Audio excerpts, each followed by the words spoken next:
we should not have to go to Gandhi to tell people that truth matters.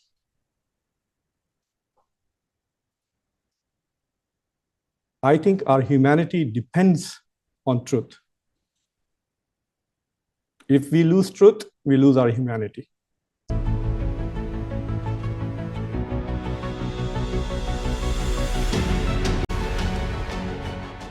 Assalamu alaikum and namaste to all of you. I'm very honored to be in the company of people here who I see that they are, every day that they speak in search of truth, they are demonstrating tremendous amount of courage.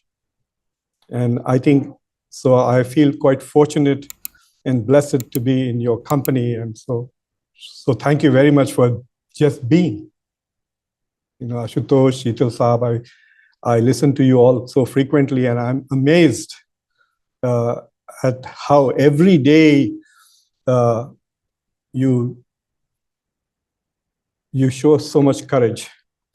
I want to share a video of a superstar from India, and just listen to her. The Pandavas, everyone wanted them to win, right? And they said they're fighting for dharma and they're fighting. They bet their wife in a game. How is that morally justifiable? They used all the tricks possible to win the war that they were supposed to win. And yet they justified everything. कि कृष्ण उनके साथ थे और ये भी कर लो, ऐसे भी सब कुछ किया उन्होंने, और वो जीत भी गए, और वो they remain the good guys. How do you do that? When you set the narrative, when you're in control of the story, then you can do that. So the Pandavas, I was quite stunned when I listened to her. First of all, she starts with a critique of Mahabharata and the Pandavas. And to me, that was, okay, that's very gutsy. But what was interesting is that she critiques the Pandavas and then justifies what they did because they won. They indulged in lying and then they won. They used all kinds of tricks and they won. And that is what we have to do now. And that is what we are going to do. And this is the battle of narratives. Truth is irrelevant. It's not just that she's rejecting truth to advocate for a winning narrative. That's what she wants, a winning narrative. But she's also saying that being good does not matter. There is no connection between good and win. I find it very bizarre as to how she's able to critique the Pandavas and Mahabharata and get away with it, because she has, this summary is that they are Machiavellian. And Krishna is also Machiavellian, but all of this is justified because in the end, the victory justifies the means. And to me, that is exactly true of all societies today, that we live in a post-truth society. We live in post-truth societies. If you remember that, I forgot her name, the woman who was the campaign manager of Donald Trump, who said we have alternative facts. Remember, this was in 2017 or 18. So truth didn't matter. We have alternative facts. How can there be alternative facts? And so it's about constructing truth in a way in which your truth wins over somebody else's truth. This is the postmodern era. This is the postmodern era that we are already seeing. And in some parts of the society, postmodernity has taken over. And I think the most pronounced arena of postmodern victory is the media, that we have a narrative that wins. But I want to talk a little bit broader. I will leave to the journalists to talk about the role and ethics of journalism. But I want to talk about truth in public life, broadly speaking. I once met a social scientist in Sweden on a train, and we started talking, and I asked her what your research is? And she said, I study truth in government. I said, oh, you write about science fiction. She was like amused. She said, no, I don't live in America. I live in Sweden, and we have truth in our government. We trust our government. So what she did was she was doing a survey of trust.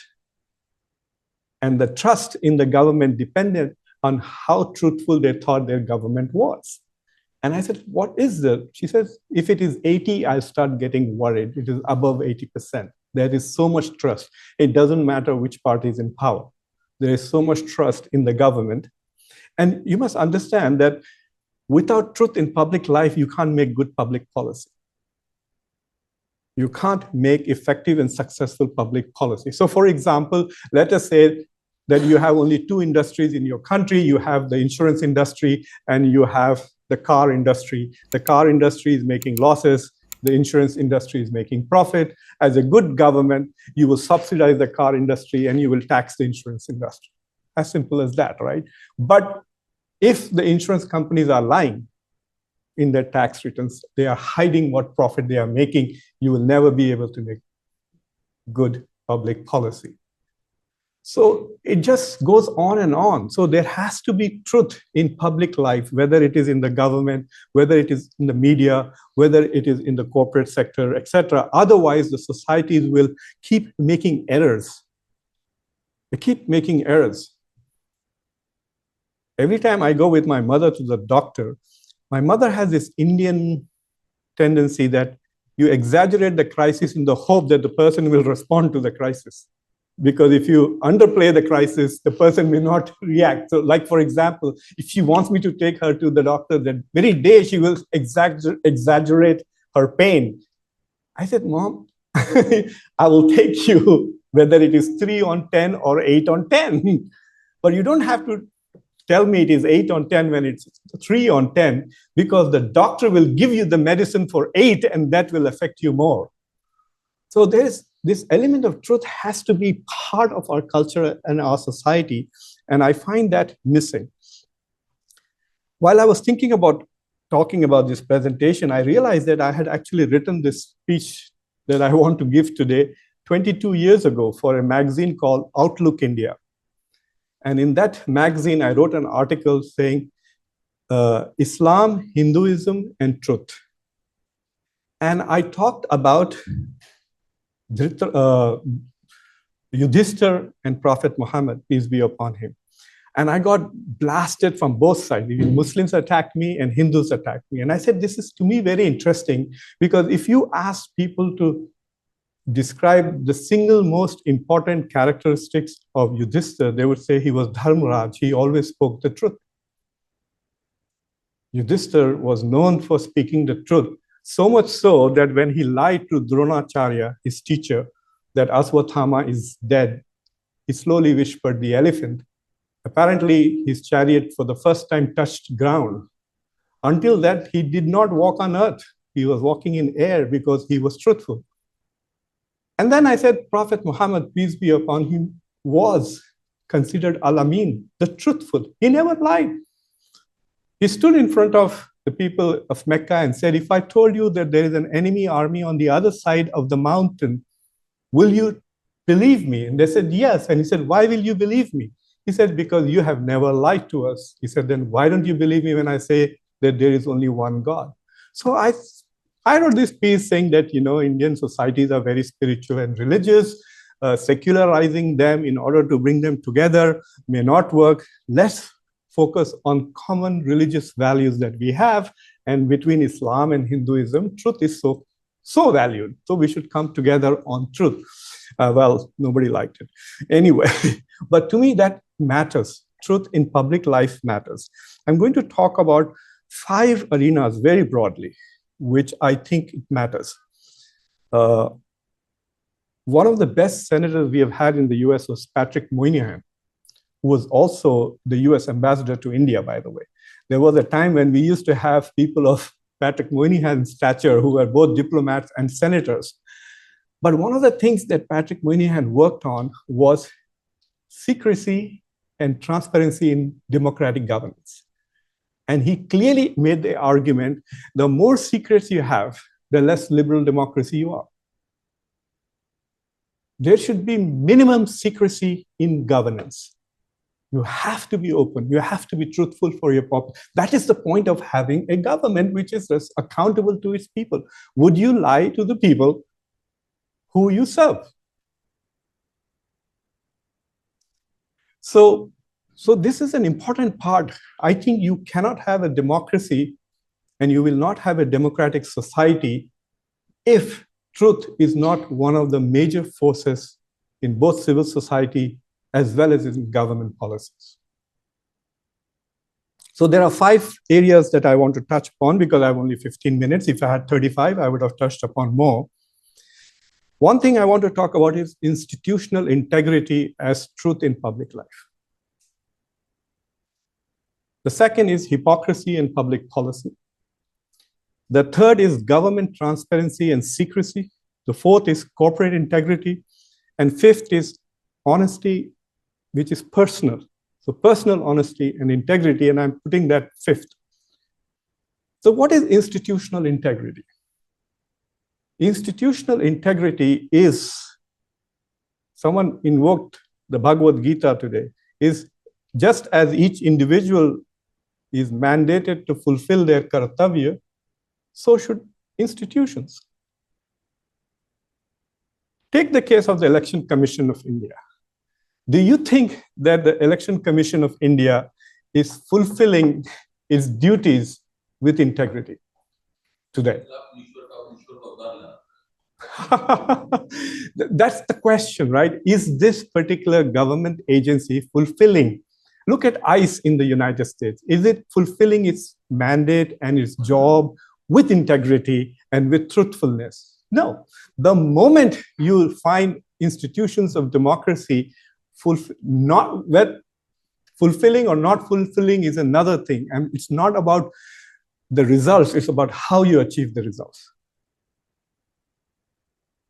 For those of us who believe in God, we believe that outcomes are in the hand of God. So if God is going to determine who wins the game, then what is he judging you about? He's only judging in how you play the game. I'm looking at Bushra because we were having a conversation about this just before. How you win the game doesn't matter whether you win or lose. If you cheat, you are a loser. As simple as that. If you cheat, you are a loser. So institutional integrity is very important. You have to develop the culture of institutional integrity. And it is not disappeared. There's a guy called Sarkozy who's going to jail today for 5 years, the former president of France, because some institutions still maintain some integrity. Now, it could be that they are politically motivated, but it worked in that particular case. And that is a fundamentally important part is to go. So as we talk about, especially with vote chori and this part, one thing that we are going to be distracted by the sexy part, which is trying to say, okay, this current government cheated and therefore it is in power, it does not deserve to be in power. But what we also need to ask is, it's not just that the opposition is losing, it's also the country is losing because the institutions which are supposed to safeguard democracy are the very institutions which are subverting democracy. Police chor hai. That's the problem, isn't it? It's not that some thieves are being caught and some are not. The problem is that police chor hai. The second element that I want to talk about is hypocrisy and public policy. Hypocrisy, it's easy to accuse people of hypocrisy, and it's also very difficult not to be hypocritical. I can stand here and give a big lecture on truth, and then my wife might pop a question, and I'm faced with the reality of should I answer that question fully. Usually, no matter how you answer, you're in trouble. Once a question is popped, you are in trouble. And in my case, all 3 options don't work, whether I answer yes or no or don't answer. I'm in trouble. But the point I'm trying to say is it's very difficult to live a non-hypocritical life. But hypocrisy in public policy is poisonous, as opposed to private. If you are hypocritical in your private life, your soul will slowly die. But if you are hypocritical in public life, your democracy will die. And that is the soul of your society. So let me give you an example. Our honorable prime minister went to Russia and told Putin, this is not an era of war. And then he went to war with Operation Sindoor. The war is not over, it's just a pause. So this is an era of continuous war, isn't it? Not only that, he did not say that even once to Netanyahu, that this is not an era of war, this is not an era of genocide. And what I'm surprised is, no one asks him that. I have yet to see anybody, no politician, nobody saying, how come you don't tell Netanyahu this is not an era of war? It started war with 7 countries. That is a public policy related hypocrisy. It makes words and values meaningless.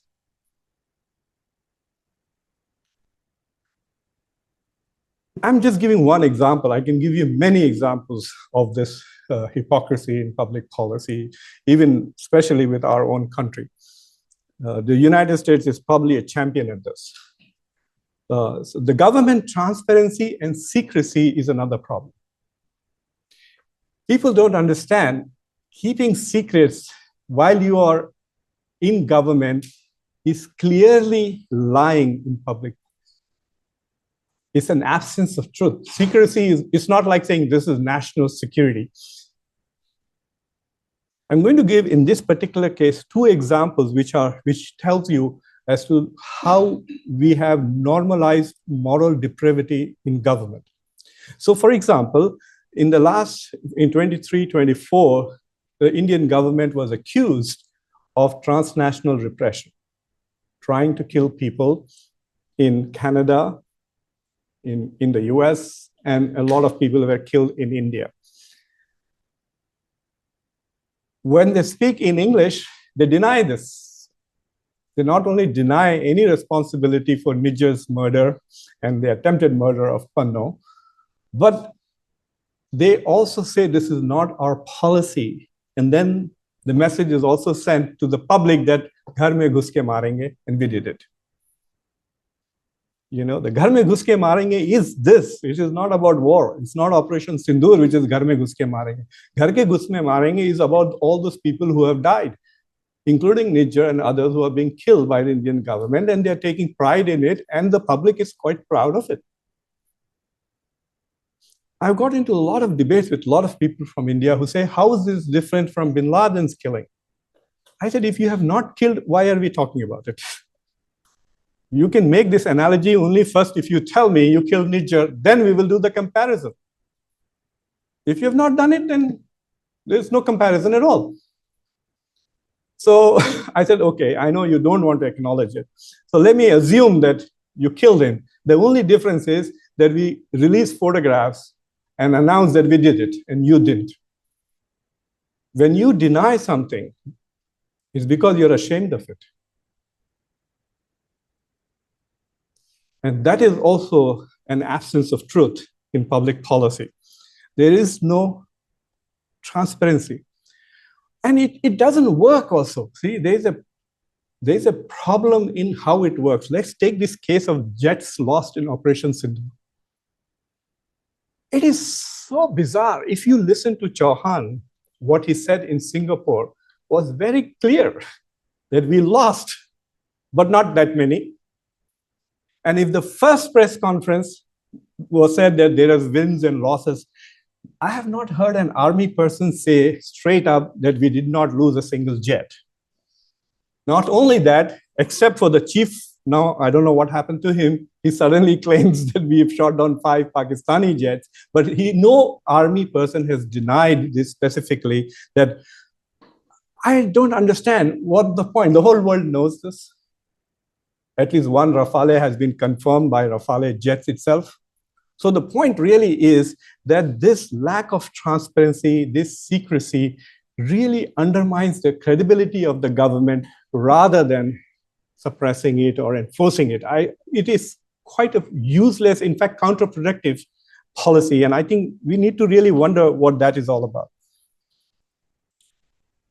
The fourth policy that I want to talk about is corporate integrity. This is if the government maintains integrity, the other institutions will also do that. If the government is a lying government, then so will the corporate and so will the civil society be full of liars.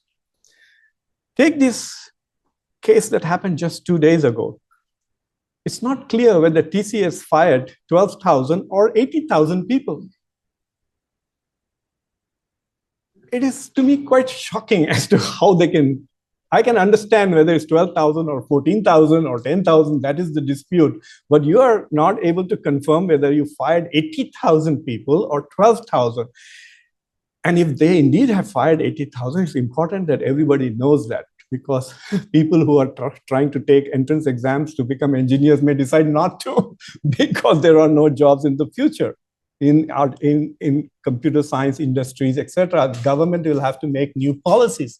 If they hide that data and in order to maintain their stock price, which is what it is all about, then it will lead to bad policies by the government, but also bad choices by citizens of the country too. And I think that can be very, very detrimental.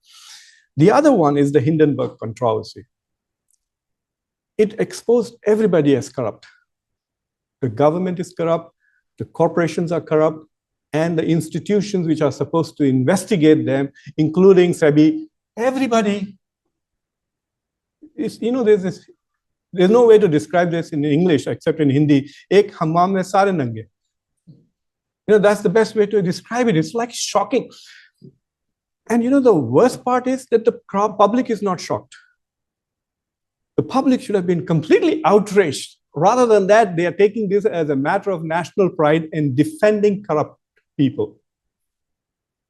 So to me, this part of corporate integrity is extremely important because it's a reflection of both the society and the government.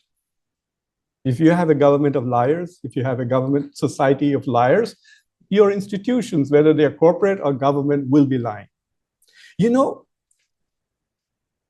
the last 20 years, twice I have forgotten my laptop in my class. And I work late at night. So at 2 or 1 o'clock, I look for my laptop and I'm like, oh no, I forgot. And I've gone back and I found it. Doesn't mean there's no crime in the US, but there's none in my university. We never check CVs in this country. Do you know that? Hardly ever check CVs. I don't have my degree. I don't have my PhD degree because I went off on vacation and missed my graduation. And I'm a full professor. I do have one, but no one has challenged me. No one has asked me. The university is not. They took my word when I said I graduated in 2000 from Georgetown, because they don't understand why I would lie about that. They do not understand why I would lie about that. And yes, there is lots of lying. We have a president who lies every day, but that doesn't mean that we have normalized lying. We fact check him every day. And my final example is that of personal integrity. So truth has many forms. It's not just about stating false facts. Truth is not, it's not just so for example, when Mahatma Gandhi talks about satyagraha, it's a struggle to speak the truth, but it's also a struggle to live the truth. So it's not just a spoken thing to speak and lie. Sometimes you can be silent and be truthful, and sometimes you can be silent and you're a liar. So the example that I want to give is of our honorable Prime Minister in the election in 2024 said, if Congress would win elections, then they will take your Mangal Sutras and give it to Muslims. They have Mangal Sutras. Muslims also wear, they wear the Kali pot or something in India. But to me, what was interesting was that, this is a country of Vishwa Gurus, right? So all the Vishwa Gurus are sitting and listening to this talk. Didn't they know at that time that there was a Congress government in Karnataka and there was a Congress government in Telangana and nobody had lost their Mangal Sutras? And no apology by anybody.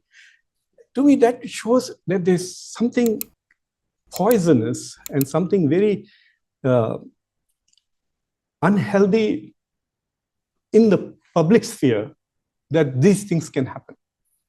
To me, that is the absence of truth. That is the absence of what we call as Gandhian virtues, etc. We should not have to go to Gandhi to tell people that truth matters.